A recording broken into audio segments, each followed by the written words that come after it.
Good morning or good afternoon to everyone, depending on whatever part of the world you are in. This is Jonathan Hemus from Insignia, and welcome to our webinar, How to Prepare for a Social Media Crisis.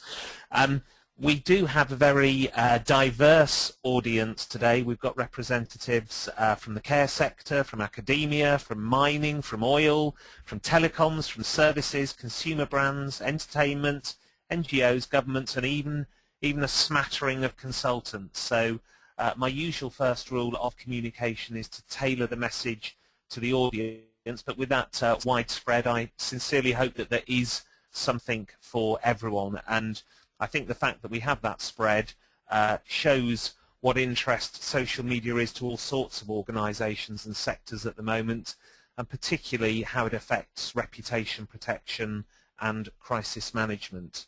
We will be chatting for the next hour. This session, in terms of UK time, will be finishing at 2 o'clock. We will have 10 minutes or so for questions at the end.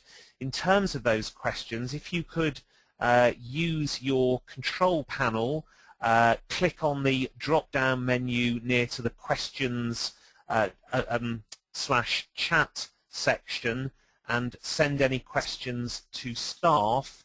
Those questions will be logged, and we will deal with as many of them as possible at the end of the webinar. Equally, if you have any technical queries, we'll try and deal with those as well. Use that chat drop-down box again, and send any queries to Monica, please, and we'll do our best to address those. So, once again, thank you for joining, and what we're going to cover over the next hour or so is steps you can take to prepare for a social media crisis. How can you make sure that you are better geared up? Well, I guess the first question is, well, why can't we just simply ignore it? I think the fact there are so many of you on this call shows that you already feel that's not a viable strategy, but let's shed some further light on that. This is the Edelman Trust Barometer for 2012, and what this shows is that between 2012 and 2011 we've seen some significant shifts in terms of who people trust. Just over a year ago, CEOs had a trust rating of 50%. In 1 year, that's gone down to 38%. Likewise, government officials, it's gone down from 43 to 29%. Conversely, trust in a person like yourself has gone up from 43 to 65%. Trust in a regular employee has gone up from 34% to 50%. Where do people find people like themselves or regular employees? Well, they often find them online via Twitter, Facebook, or other social media channels. So people are forming opinions of organizations based on what they're hearing from real, ordinary people online. What we also know, though, is not just ordinary people, but journalists. Journalists are incredibly heavy users of social media. So even if your customers and some of your other stakeholders are not heavy users of social media, the journalists who are covering your organization will be. What this graphic shows is that, for example, 47% of journalists use Twitter as a means of sourcing news story leads. So yes, they are still getting stories through the official channels, but almost half of them are actually getting breaking news from Twitter. You also see that, looking at Twitter in particular, 1 in 3 are verifying stories that they're already working on using Twitter. That may seem a little scary given the amount of rumour and inaccuracy that there sometimes is on Twitter. But again, that shows that if you're not engaging, if you're not dealing with social media, then you can be sure that your journalists who are following your organization are. And indeed, what we're seeing increasingly these days is actually sometimes, instead of taking quotes from real spokespeople, journalists are using content from Twitter in particular as quotes within articles, and this applies, you know, not just to print journalists but right through to the BBC. As well as news breaking via social media, news now is very much spread and amplified through social media. This is a recent example, just last week actually, of how Panorama used social media to amplify its story about Winterbourne View, the care home that they did the undercover investigation at a year ago when they did their follow-up program. In the old days, it would have just been the program. These days, it's not. It's a whole ecosystem of communication. So top left on this slide, you have Panorama's own tweets, which are promoting the program. They are flagging up the fact that even if you missed it, you can still watch it using iPlayer, and they are encouraging viewers to comment on it via social media, and that's what that box is at the top right. Those are comments from viewers of the program who were encouraged by Panorama to express their views via social media, and you can see there's also a Facebook site as well. So an individual news story, whether it's in the press or whether it's on TV or radio, is now being amplified and given greater exposure and longer life because of social media. And certainly in January of this year, many organizations do not have formal plans in place to deal with this situation. So the question was asked, if a social media PR crisis hit your brand tomorrow, do you believe you would be prepared to respond effectively? 63% said, well, yes, we do think we have the capacity to respond, but we don't actually have a formal plan in place. I would suggest that that is a risky position to be in. I'm sure some of those people are right. I fear that some of them might not be right in their assumption that they would have the capacity to respond. And I think we all know, again, the fact that you're all on the line indicates that you recognize the fact that the consequences of a mishandled social media crisis can be very damaging. And what I would emphasize, again, as with conventional crisis communication or conventional crises, it's not so much the crisis itself that damages you, it is the way that you respond to it that may damage you. So many of you will have heard about Nestlé's response when they were attacked by Greenpeace over the issue of palm oil. They already had an issue because of Greenpeace's attack on the organization regarding its use of palm oil, but the way that they responded to it via their social media channels in quite an aggressive and hostile way made the situation worse, and their response to that situation actually became almost a bigger crisis than the original issue itself. To take a more recent example, many of you, particularly those of you based in the UK, will recall the NatWest outage that occurred earlier this year when people's online banking and people's ability to get cash out of cash machines disappeared for a number of days. Again, that is clearly a serious crisis in its own right, but what NatWest was not successful in doing was using communication to make that situation better. You can see on the right-hand side, you know, all NatWest customers and indeed journalists were taking to social media to complain, many of them complaining about the fact that NatWest were not engaging using social media. So that radio silence further made a difficult situation, worse. So that's the context. What can we do to successfully protect reputations in that context? We're going to look at 7 areas. Firstly, having and embedding a social media policy. Secondly, reconsidering your reputational risk assessment. Thirdly, implementing online media monitoring. Fourthly, creating a crisis communication hub. Fifthly, developing processes, resources and skills. Sixthly, developing an online presence. And finally, identifying and building relationships with online influencers. So let's look at the first one first, developing, communicating and embedding a social media policy.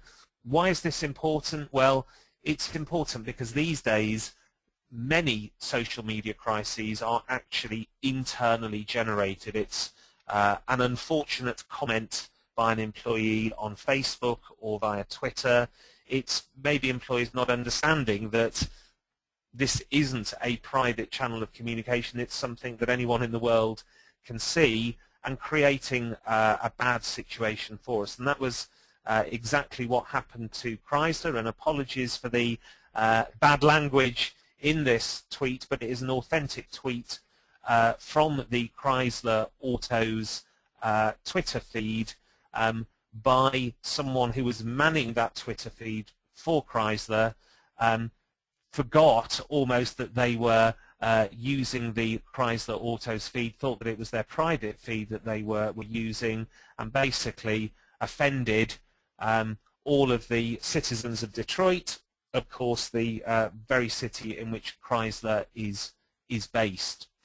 So it is important to protect yourself from, or do what you can to protect yourself from a social media crisis that is internally generated. Now, there's really three parts to this. It is developing a social media policy, so putting something in place that explains to your people how they should engage with social media and what the parameters are, what the standards are, what the expectations are.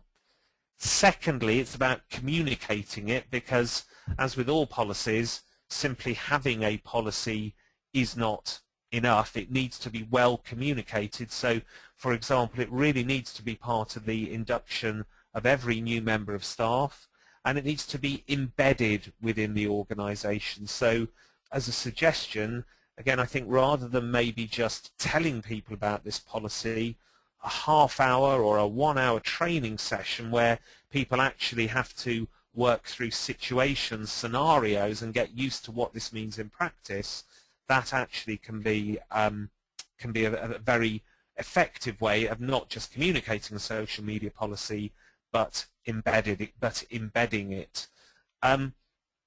If you don't yet have a social media policy, then there is a good website here which actually logs a load of social media policies from organizations, including those listed on this slide. You will all have access to this presentation after the webinar, so you'll be able to click onto that link and take a look at it. I should also give a quick word to one of our partners, Crowd Control HQ. One of the things that Crowd Control HQ offer is a means of managing all of the social media channels that exist within your organization. So we know that with many organizations, social media has emerged not in a planned way, but in a very organic way throughout the organization. And what that means is those of you working in corporate communications may not have sight or knowledge of all of the different social media accounts that operate within your organization. That is when you start to lose control, and when you may get someone representing the organization that you never knew were representing the organization. So if that's a challenge for you, please let me know and I can put you in touch with the guys at Crowd Control HQ. The second area is reconsidering your reputational risk assessment. I'm sure that pretty much all of you will do a reputational risk assessment and know the events, the issues, the crises, the risks which can damage your reputation. But if that reputational risk assessment has not been conducted recently with a social media lens on it, it may very well be that you're underestimating some of the risks that could affect your organization. Why is that? Well, because the likelihood of those risks may well have increased because of the transparency of social media. It creates more likelihood of risks emerging. It also can increase the impact, because word can spread further and faster than it ever could before. So what I would suggest to you is that you may need to reconsider your vulnerability to reputational risk based on the fact that social media has made issues much more transparent than they ever were before. And what this means is that even business-to-business and corporate organizations need to be considering reputational risk and the impact of social media on that. So this slide here is the blog posting that a Goldman Sachs executive posted on the New York Times. Rather than sending a letter to his employers, he chose instead to publish this to his blog on the New York Times.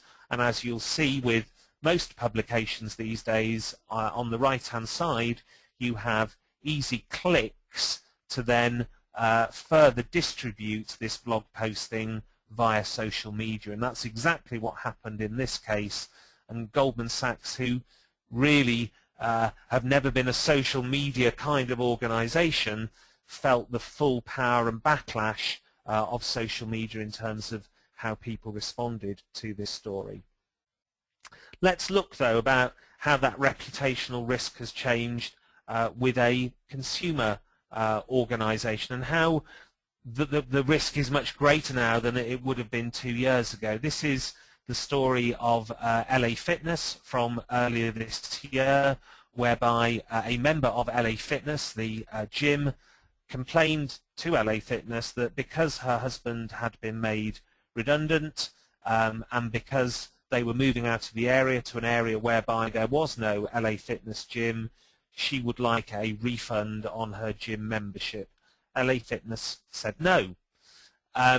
The consumer in question wrote to The Guardian, and the story was featured on the consumer page of The Guardian newspaper.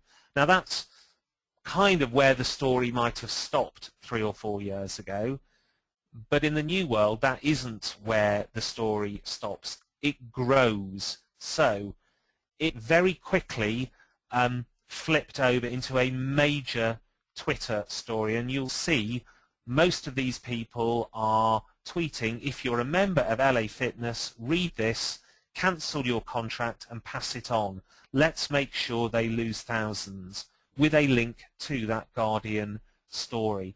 And this was retweeted by hundreds and thousands of people, including some very influential tweeters.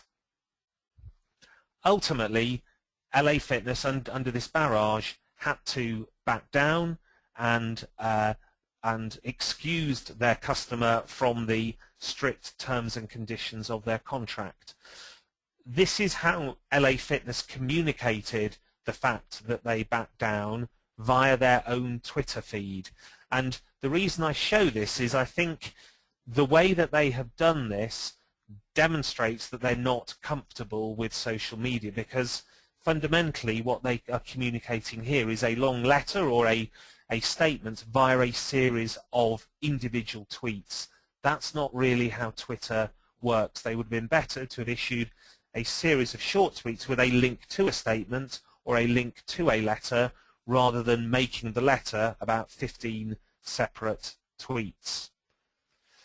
Of course, the Guardian then claimed victory, and the story continued with an Office of Fair Trading inquiry into gym contracts. So I would suggest that it was the new power and influence of social media that turned this from being a one-day, one-page consumer complaint story into something which became a national story over a number of days and ended up with the regulator getting involved. So do reconsider your own reputational risk assessment within this new context. The third area is online media monitoring. In order to manage a situation, you need to be aware that it is happening. So having thorough online media monitoring available to you is essential, so that you can pick up any criticism or comment about the organization as quickly as possible. There are many very effective free tools for Twitter, things like Tweet and Hootsuite. Google Alerts are very effective and of course free, going right through to some very sophisticated monitoring and measurement tools that give you an even greater depth of information. But make sure that those minimum measures and monitoring tools are in place so that you can be quick to respond if you see a situation emerging. An organization that took a hit from a social media generated campaign earlier this year was Shell, where again Greenpeace created a spoof Shell campaign pretending to be Shell, really criticizing its operations or planned operations for the Arctic. So Shell was maybe a little slow to respond to this. You need to know immediately there's a situation breaking so that you can quickly exert control over it. The fourth area is the creation of an online crisis communication hub, again ahead of the crisis. Sticking with the oil industry, this is the hub that BP ultimately created in response to the Gulf of Mexico incident. What I would suggest, though, is that unlike BP, which took a month to get this hub ready, and ultimately it's a superb resource, just too late, what I would suggest is, right now decide if we were to have a crisis, a significant crisis, where would our core communication hub, our core online communication hub be? What part of our website, which blog would that be on? What would it contain? What links would we need? What information would we need? And pre-prepare that resource so that you're not having those conversations and that thought process and going through the technicalities of that when the crisis occurs. Know how you're going to handle that, because you want a central point where you drive everyone to for information in the event of a crisis. The fifth area is developing a process, resources and skills to mount a successful online response. Again, I ask the rhetorical question, why do we need those things? Why do we need to invest the time and money now to pull those things together? Couldn't we just manage and use our existing crisis management processes to respond if something were to go wrong? Well, the evidence would seem to suggest that if you don't prepare, there's a high chance you're going to be behind the game. This is the timeline of the US Airways Hudson River crash. You'll all recall, I'm sure, the airliner which landed on the Hudson River and everyone escaped safe and sound. But what this timeline shows is just how quickly the story breaks and develops. The photo on the left was the very first photo of the incident, and surprise, surprise, it was taken with a mobile phone, and it was taken with a mobile phone from someone on the lifeboat who was going to rescue the people off that aeroplane. So the news broke on Twitter, and then if you have a look at that timeline, and again you'll all have copies of these slides after the presentation, it's getting talked about online within the first 10 or 15 minutes. The Wall Street Journal has got a blog posting up within 23 minutes, and it's about 45 minutes after the disaster that US Airways issues its first statement. Now, I would suggest that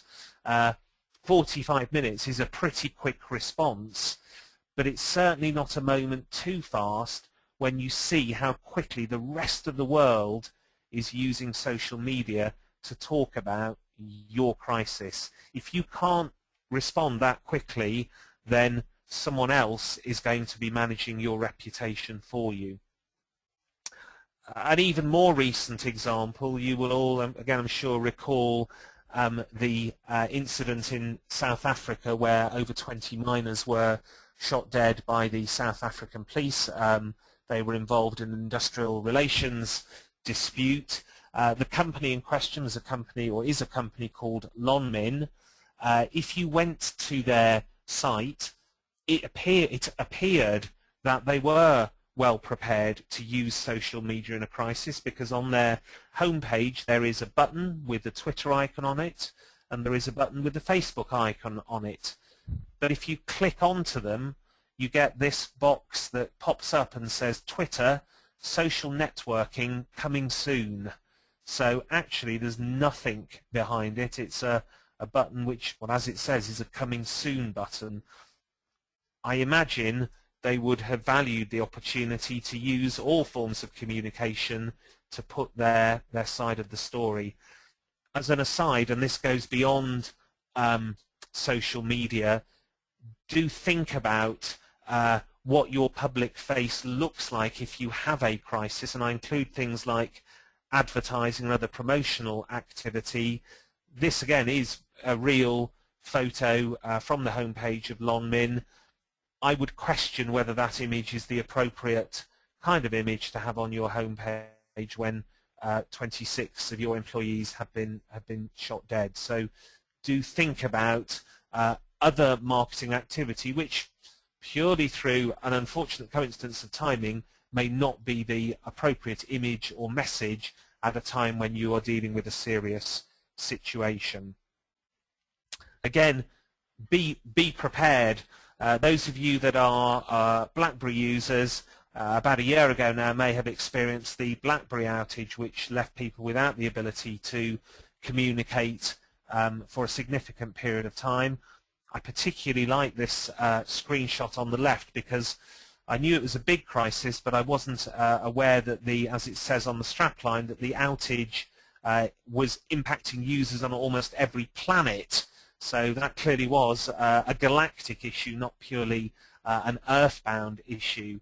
The point here, though, is that, again, it took Blackberry a very long time to communicate, not just to put the situation right, but to really communicate and explain what had happened, how sorry it was, and what it was doing about the situation. Ultimately, the CEO put a message on YouTube, but that took a full week.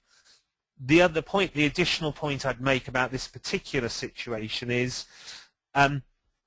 all the evidence shows that the way in which you respond to a crisis should be in keeping with what people expect of your organization or your brand. I would suggest that people would expect Blackberry to be fully conversant with the latest communication technology and be absolutely social media savvy. So I think the fact that it took them a week to respond was maybe even more damaging than another organization which is not in the communication business. But I don't want to just show examples of organizations that maybe didn't respond brilliantly. Let's have a look at a couple of organizations that did communicate successfully. O2 also had an outage, a service outage earlier this year, and it responded effectively to that situation. It filled the communication vacuum with regular tweets in particular, and what they chose to do at O2 was to communicate in a very conversational, often light-hearted way. So you can see some examples here. So top right, Ian Gambier, who is just, a man who tweets, posted this picture. Take this, O2, with a picture of a carrier pigeon. O2 itself responded, how much for the bird? So they retained a human tone of voice, and they also very much filled the information vacuum. O2 have been commended for their response to this crisis, and I certainly think that they did a good job. Two words of caution, though. One, do beware using humour in a crisis. You need to be careful. We all know that humour sometimes doesn't translate. We all know that we all have different senses of humour, so I would suggest you're very careful with the use of humour when there's been a problem. Some of your customers or other stakeholders may not be in the mood to have a laugh when they are suffering the consequences of your crisis. And secondly, I did notice, because I was watching the O2 feed during the course of that night when the service was down, they seemed to prioritise the most influential people for a direct response. Now, strategically, that makes sense, but I would suggest if you can possibly, at the very least, have those conversations behind closed doors rather than me as an average member of the public seeing that an Olympic athlete or a pop star is being communicated with as a special case, when me, just as an average member of the public, is not getting my tweets responded to. So be careful not to alienate your average stakeholder by publicly prioritizing the great and the good. Another outage, it shows how reliant on technology we are at the moment and how all organizations need to plan for what would happen if there were to be a technological crisis that hits their organization. This is another bank, HSBC, which had an outage in much the same way that NatWest did, but HSBC, which has a very good online press office and a very good social media offering, really handled the situation very well. As you can see from this screenshot, they communicated mainly via Twitter very, very, very regularly. They acknowledged the issue very quickly, and even when they didn't have much information, they pumped out the information that they did have. And the tone of voice here is very human, very down to earth, and is, you know, all that they could do and say at that point. And I just thought was very, very effective. It puts them in control of their own destiny. It shows empathy with customers. As the afternoon went on, more information became available, and so HSBC was able to say things like, all systems are now working, but if you have any issues, please call us. We have now cleared and processed all payments impacted by this afternoon's outage. Systems now recovering. So constantly updating the information. The effect of this is it makes HSBC the hub of information about this story. Stakeholders, whether they be media, customers, regulators, whomever, they don't need to go to third parties to find out about what's going on. And as we all know, those third parties may not have your best interests at heart. As a consequence of that, HSBC remain in control of its own destiny. And as I alluded to earlier, what it also means is that conventional media coverage actually takes those messages from social media and uses it within their own stories. So this is a section from the online Sky News story from that day, and those quotes at the bottom, aware of some problems, looking into them, sorry for the inconvenience, all of those are actually taken from the Twitter feed or the HSBC website. So what they did very effectively, HSBC, was fill that information vacuum.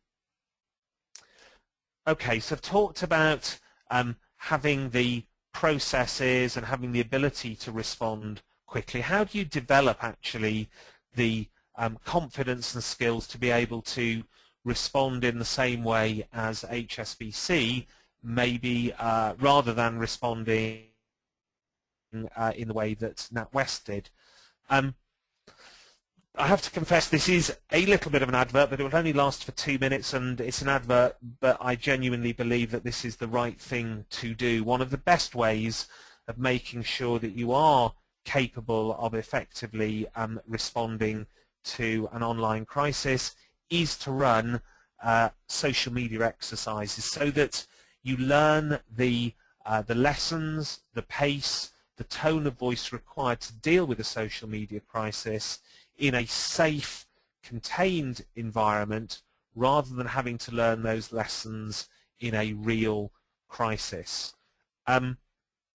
There are a variety of providers of such a service, but the way that we do it is we get people to log on to an online secure space where people start to see a situation emerging. In this case, it's a consumer product. It's a cola drink where a YouTube video has been posted of someone tampering with product.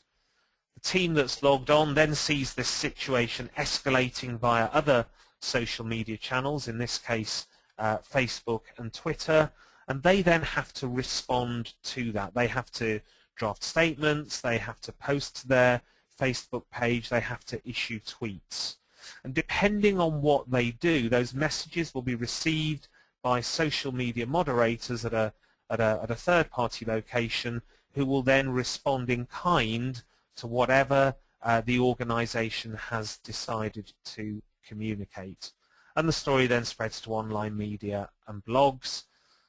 And at the end of the exercise, the team has a graphical view of how they've performed in that situation, but subsequently can identify, okay, what does this mean in terms of our skill building? What does this mean in terms of our current capability? So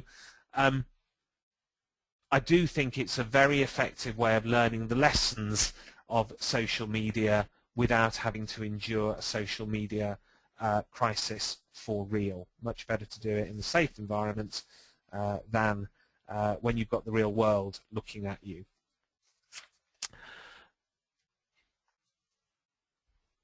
Developing an online presence beforehand, I would suggest, is one of the more effective ways that you can make sure that you respond effectively in a crisis. In many ways, it's the same message as one of those first lessons of PR or communication that we all learned. If you build a strong reputation and relationships beforehand, you build a stock of reputational goodwill, you build relationships, and you can call on that reputation and those relationships in the event of a crisis.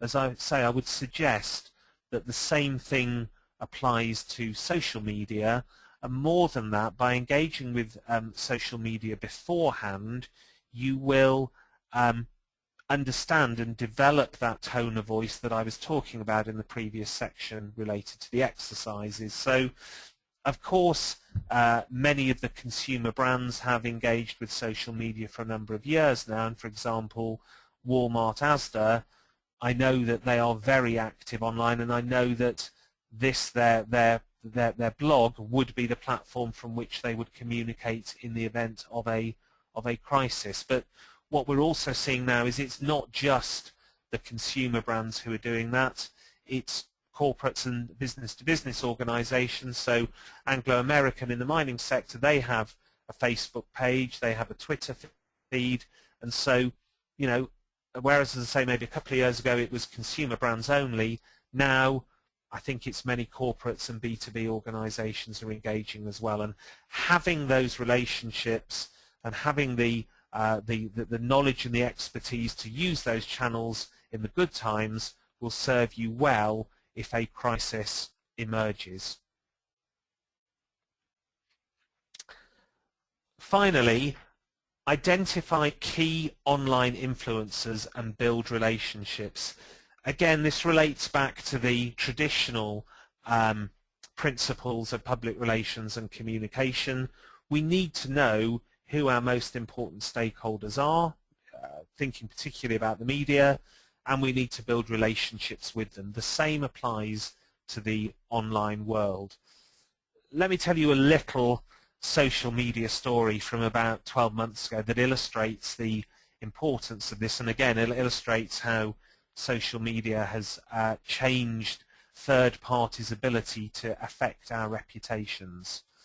A guy was in a tube station in London, and he saw an elderly gentleman receiving pretty rough treatment from a guard, an underground guard. He was being verbally abusive towards the old man. Now, a few years ago, the worst that would have happened would be that the man who witnessed this happening would have gone home and over dinner had a chat maybe with his wife and say, I saw a really awful thing at the tube station this morning. This London Underground official was being really rude to this old guy. He didn't seem to be doing anything wrong. And his wife would have said, that's terrible. The story would have finished. Not today. The guy who saw that happen, when he got to his desk, he wrote a blog post about what he had seen. Now, this was the first opportunity maybe for London Underground to recognise that something significant was happening here, because Jonathan MacDonald, who was the guy who witnessed the event, isn't just another man. He is a fairly influential online influencer. He has 60,000 followers on Twitter. So maybe London Underground straight away could have recognised, uh-oh, this could go bad. But of course, being 2012, Jonathan MacDonald didn't just write his blog about it. Surprise, surprise, he had had his mobile phone with him when the event took place, and he filmed the event taking place, and he posted that to YouTube. And then he tweeted about it to his 60,000 followers. And those followers, including a guy called Mark Pinsent, retweeted the YouTube footage. And one of the followers of those people is Ruth Barnett. Ruth Barnett is one of Sky's main correspondents. So we now have a story that's gone from a blog to a YouTube video to Twitter, but has now crossed over to the conventional media. So Ruth says, I'm going to take a look at this, thanks. Here's another rather influential Twitterer, Boris Johnson, the Mayor of London. The second tweet says, appalled by the video, have asked Transport for London to investigate urgently. Abuse by passengers or staff is never acceptable. So again, the point here about online influencers is certainly at the point at which the Sky News correspondent retweeted the original tweet, London Underground should have recognised, uh-oh, this has gone bigger than just an individual incident, and even more certainly when the Mayor of London tweets about it, we know that we've got a real issue. So we need to know who these people are that can really ramp up the crisis for us. And of course then, ultimately, the story does do a full circle, and it appears in the conventional media, the Daily Mail, the national newspaper the following day. But of course the difference these days being that the Mail also exists online and will be stored, that article will forever be stored online through the power of Google. So the message here is not only that social media escalates and expands crises these days, but do be aware of and look out for those individuals who can actually ramp up the scale of that crisis through their influence. And of course what you can also do, as with conventional media, is you can build relationships with those key online influencers, and you can even engage them as part of your crisis response. And a very good example of that was how P&G used mom bloggers to help defuse a situation regarding Pampers nappies. Situation was that there were rumours or claims that the new reformulated Pampers caused increased nappy rash and unpleasantness for young children. This story spread online through things like Mumsnet. So rightly, P&G chose to address the situation online, invited the mom bloggers into their headquarters, opened the doors, showed them the labs, introduced them to their senior managers, and then those mom bloggers went away and communicated the situation as they understood it. And I think that's a great way of engaging with online influencers rather than always having to combat those online influencers. So, in summary, develop, communicate and embed a social media policy. reconsider your reputational risk assessment, implement online media monitoring, create a crisis communication hub, develop a process, resources and skills to mount an online response, develop that online presence beforehand, and identify and build relationships with those key online influencers. I would suggest that social media provides a whole new challenge in terms of the way that it spreads crises and imposes new levels of transparency, but I would also suggest that it provides us as communicators a massive opportunity to get messages to stakeholders. So it's opportunity and threat, but by preparing thoroughly beforehand, you can make your job much easier if the worst should happen. So I'm now going to turn to questions. The first question was from someone simply, can we have copies of slides? And yes, absolutely, we will provide the slides afterwards. Do feel free to send through any further questions now, but here's the first question that came through during the webinar. So the question is, won't the public always have the edge? The member of the public has no obligation to make sure that the facts are 100%. However, before we put out a statement on a website, we have to make sure that the facts are correct, and that's what can cause delays. It's a great point, and of course it is absolutely right. There are no controls, and there's few comebacks on members of the public who jump the gun and put up inaccurate or just completely wrong information. As an organisation, we are not in that situation. What I would suggest is there are situations when we know we do have a situation, and yet organisations are still slow to communicate. And one of the things that I've seen regularly is we're always waiting for the next fact, the one killer fact that will put us in a position to communicate. But when we get that next fact, we're then waiting for the fact after that. And I would suggest that particularly with social media, that's not how social media works. Social media is a series of updates, the situation as we understand it now, not the whole perfect picture. And I would suggest that if you know you have a problem that is of sufficient magnitude and that is going to become public knowledge, communicating what you do know as early as possible is the right thing to do. And it may be a simple acknowledgement that you are aware of the situation, and by doing that you will at least establish yourself as a core source of information about this situation.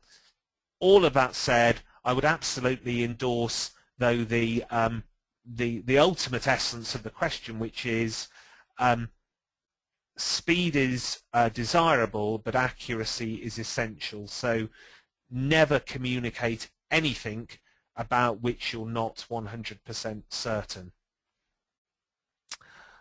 Okay,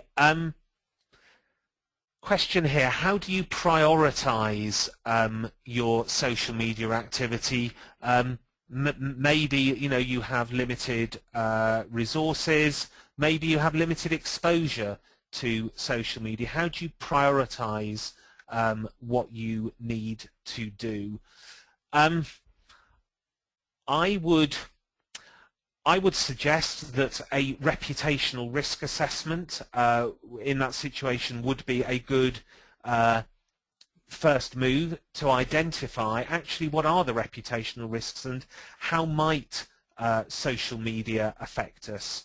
I think the next thing I would consider would be monitoring, so at the very least we know what is being said about us.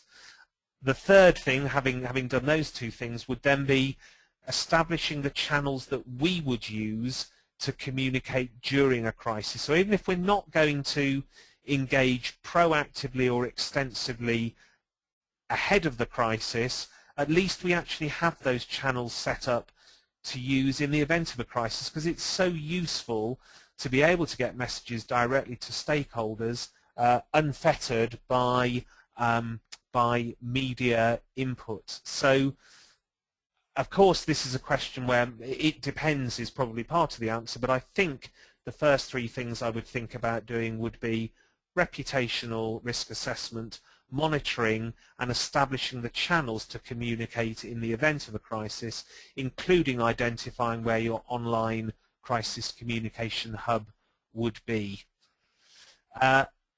Question here, how can you reassure senior executives who may not be digital natives? I suspect that whilst that question has been asked by one person, I suspect that may be a question which is relevant to lots of other people. And it is interesting that genuinely a number of assignments I've got involved in is actually because the CEO's or a board director's teenage son or daughter has found something on Twitter or Facebook or Google about their father or mother's organization and brought it to their attention, which actually has been the catalyst for the organization taking that more seriously.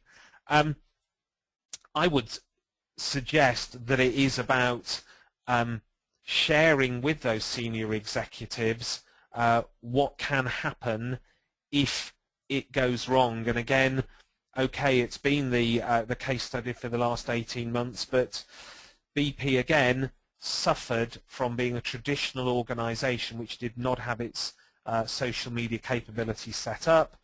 We know that 160,000 followers suddenly started following the spoof BP feed when BP only managed to muster 16,000 followers to its official feed. So in my experience, it's actually showing examples of what the downside of not engaging is and the damage, the financial and the reputational damage that can occur. It's about exposing that, and it's about, I think, also because senior executives can see a risk with engaging with social media at all, it's about showing the steps and the safety nets and the procedures and the processes that we're putting in place to protect ourselves from harm. I'm just reading another question. Okay, so this is a question. How do you deal with competitors who may actually be stoking a crisis? So actually trying to make the crisis worse for you, posting to Twitter, stirring the pot. Good question. I guess all you can do is communicate in a manner which befits your organization and make sure that your messages are getting through. What I would suggest is that that situation is likely to be much more of an issue if you as an organization are not filling the vacuum yourself. So I think, as I say, the first thing I would say is make sure that you're getting share of voice. Make sure that you are absolutely seen as the central source of information about this particular situation, so that certainly the media don't have to go to your competitors for information, and that you're filling the vacuum as fully as you possibly can. My other piece of advice on that is if your competitors are certainly if they are being overtly confrontational, I wouldn't engage with them. I think you've got enough of a challenge dealing with a difficult issue or crisis without getting into a direct slanging match with your competitor. That is, I believe, a situation that will make the crisis worse, because crises thrive on conflict and controversy. So rise above it and make sure that your voice is clearly heard. Okay, we are now at 2 minutes to the hour. Thank you very much for those questions. There is one more, but I think I'm going to have to bring it to a halt now. But thank you for those questions. If there are questions that you wanted to ask that there wasn't time for, please do email them through to me, and I'll be more than happy to respond electronically or via the telephone. Just to confirm, after this session, you will receive either later on today or tomorrow links which will enable you to get a copy of this presentation, to download a white paper that we produced in partnership with Crowd Control HQ on how to survive the social media crisis maze, and also more information on social media simulations. So I hope this has been a valuable and interesting session for you. We will be holding further webinars over the coming months that we will invite you to. Thank you very much for joining us, and do please make contact if there's anything else we can help with. Thank you all very much.